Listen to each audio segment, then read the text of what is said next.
Pulau Pari adalah sebuah pulau yang terletak pada Kabupaten Kepulauan Seribu, Provinsi DKI Jakarta.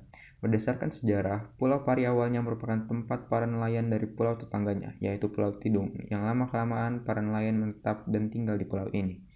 Pulau Pari memiliki luas lahan sebesar 41,32 hektar, yang mulanya menurut Perda DKI Jakarta nomor 6 tahun 1999 tentang Rencana Tata Ruang Wilayah, difungsikan untuk wilayah perumahan, walaupun sekarang pengembangan pulau ini lebih mengarah ke arah wilayah pariwisata, diakibatkan mata pencaharian masyarakat sekitar, yaitu usaha budaya rumput laut, sudah mengalami penurunan. Status wilayah ini sebagian merupakan milik pemerintah, karena di sana terdapat PT Loka Pengembangan Kompetisi SDM Oceanografi Pulau Pari dari LIPI, yang berada di sebelah barat pulau. Sedangkan sisa lahan secara resmi dimiliki oleh swasta, yaitu PT Pari Asih, yang hingga saat ini masih banyak sengketa lahan yang terjadi antara warlok dan pihak tersebut.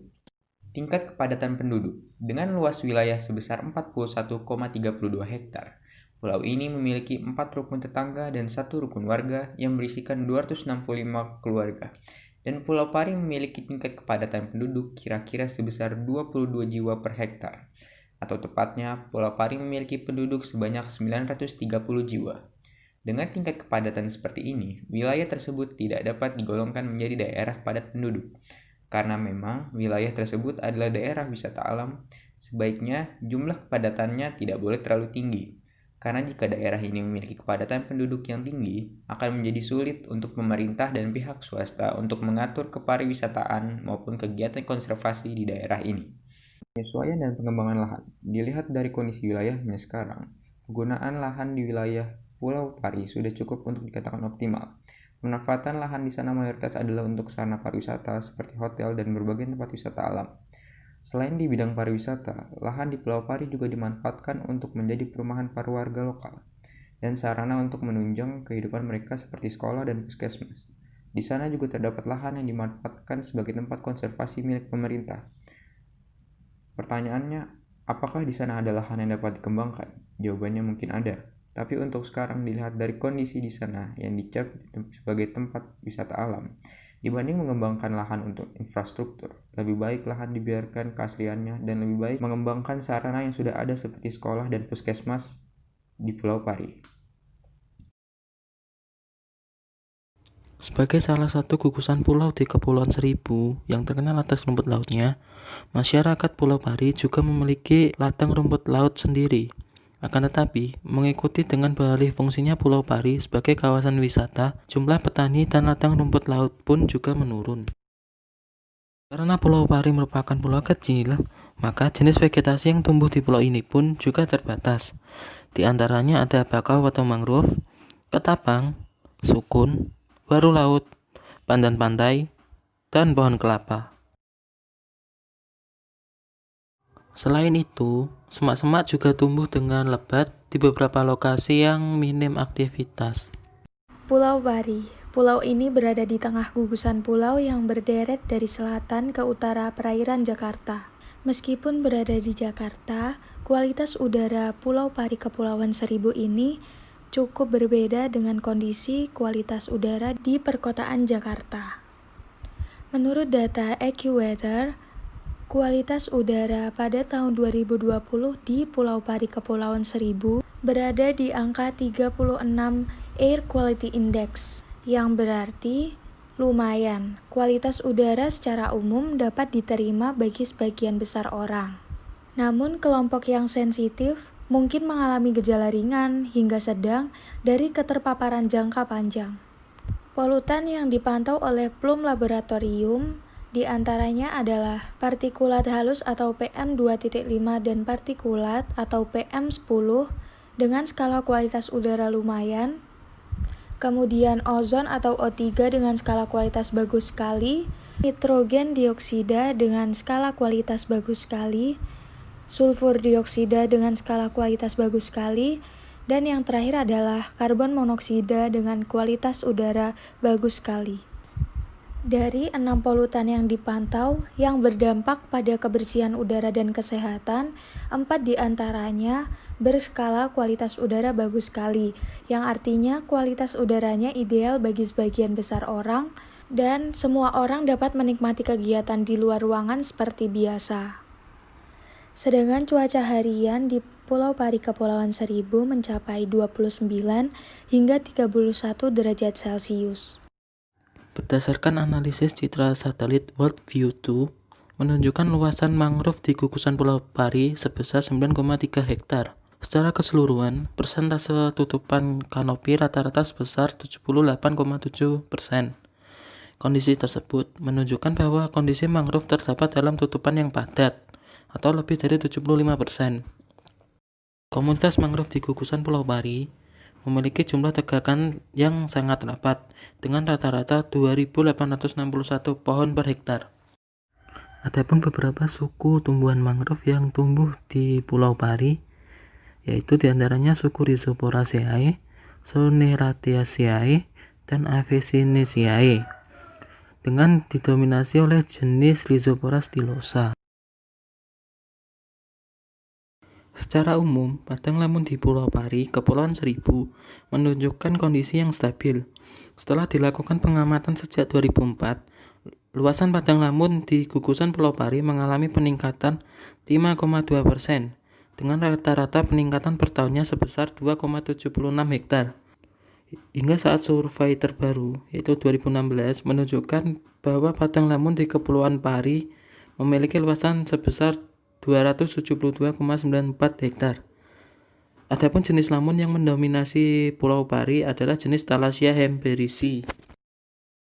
Sebaran terumbu karang di gugusan Pulau Pari berdasarkan hasil pengolahan citra Landsat 8 menyebar merata hampir di seluruh wilayah gugusan Pulau Pari di luar tubir dengan luas 401,67 meter persegi. Berdasarkan hasil pengamatan, kondisi karang di Kelurahan Pulau Pari semakin memburuk. Hal tersebut disebabkan karena rendahnya kesadaran masyarakat dalam menjaga ekosistem terumbu karang. Adapun jenis karang yang mendominasi di daerah ini adalah jenis Coral foliose yang termasuk dalam genus Montipora. Oceanografi di Kelurahan Pulau Pari.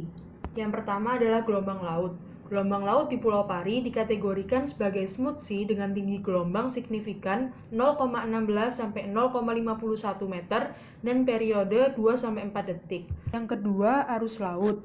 Kecepatan arus maksimum adalah 0,164 meter per detik, sedangkan kecepatan arus minimum berkisar 0,002 meter per detik. Arus permukaan pada bulan Oktober atau musim peralihan mempunyai orientasi arah timur ke barat. Oleh karena itu, kecepatan arus yang besar berada di wilayah utara dan timur. Wilayah barat dan selatan yang berada di luar tubir juga mempunyai arus yang besar daripada arus di wilayah goba, baik goba besar maupun goba lobangan pasir yang tertutup dan berada di dalam tubir. Arus yang besar di wilayah timur dan utara akibat arah arus utama di Indonesia pada bulan Oktober berasal dari Laut Jawa menuju Selat Sunda. Yang ketiga adalah salinitas. Salinitas pada perairan wilayah Pulau Pari yang berkisar antara 32,5 per 1000 sampai 36,5 per 1000, yaitu wilayah utara, timur, selatan. Sedangkan untuk wilayah barat dan goba dalam kisaran 28,5 per 1000 sampai 32,5 per 1000. Perairan gugus Pulau Pari memiliki kisaran salinitas antara 31,43 per 1000 sampai 31,75 per 1000 saat air laut pasang, dan 30,25 per 1000 sampai 31,08 per 1000 saat air laut surut. Nilai besaran salinitas seperti ini masih tergolong normal untuk berbagai kehidupan biota laut. Selanjutnya ada pH laut. pH laut di perairan Kelurahan Pulau Pari berkisar 8,3 sampai 8,43 satuan. Menurut keputusan Menteri Lingkungan Hidup Nomor 51 Tahun 2004 mengenai baku mutu perairan laut untuk biota laut, terlihat bahwa kisaran pH ideal adalah 7 sampai 8,5. Maka masih bisa dibilang pH-nya termasuk pH ideal. Selanjutnya ada klorofil A. Kisaran klorofil A hasil pengamatan di perairan Kelurahan Pulau Pari dan perairan di sekitarnya berkisar 0,204 sampai kurang lebih 0,563 Ug per L. Untuk selanjutnya ada dissolved oksigen atau DO yang berkisar antara 4 sampai 5,3 mg per L. Kadar oksigen terlarut di perairan gugus Pulau Pari berkisar antara 1,12 sampai 8,67 ppm. Hasil pengukuran kadar oksigen ini berbeda pada bulan-bulan tertentu. Bulan Oktober yang mewakili musim peralihan, rata-rata oksigen terlarut antara 4,73 sampai 8,67 ppm saat air pasang dan 4,5 sampai 7,1 ppm saat air surut. Sedangkan pada musim timur, yaitu bulan Februari, kadar oksigen terlarut 1,12 sampai 8,34 ppm saat air pasang dan 6,81 sampai 7,85 ppm saat air surut. Dari sini terlihat bahwa pada musim timur dan peralihan saat air surut, oksigen terlarut cenderung lebih rendah dibanding saat air pasang. Selanjutnya ada suhu permukaan laut.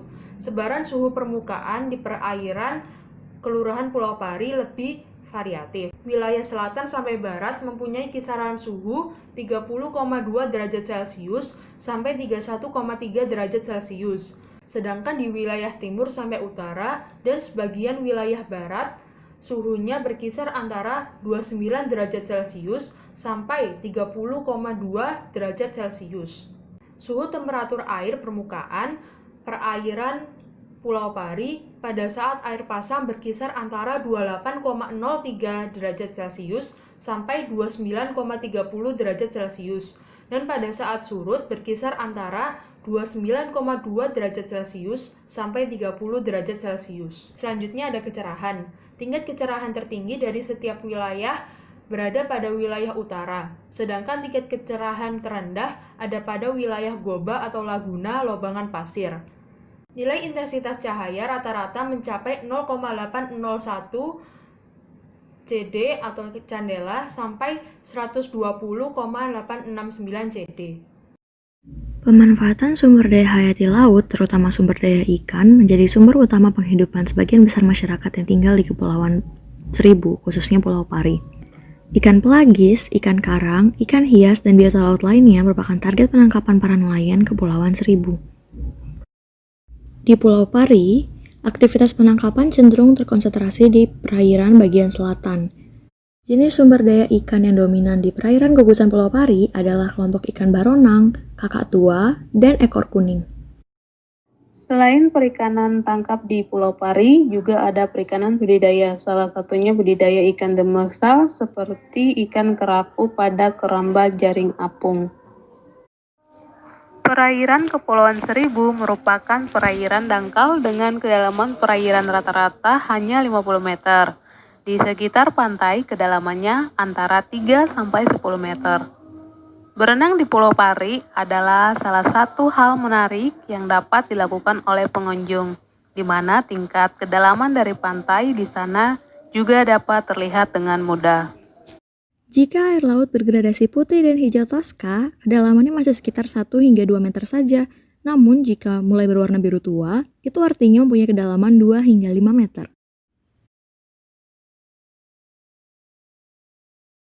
Berdasarkan kondisi yang ada di Kepulauan Seribu, khususnya Pulau Pari, terdapat beberapa permasalahan dan potensi yang bisa dikembangkan.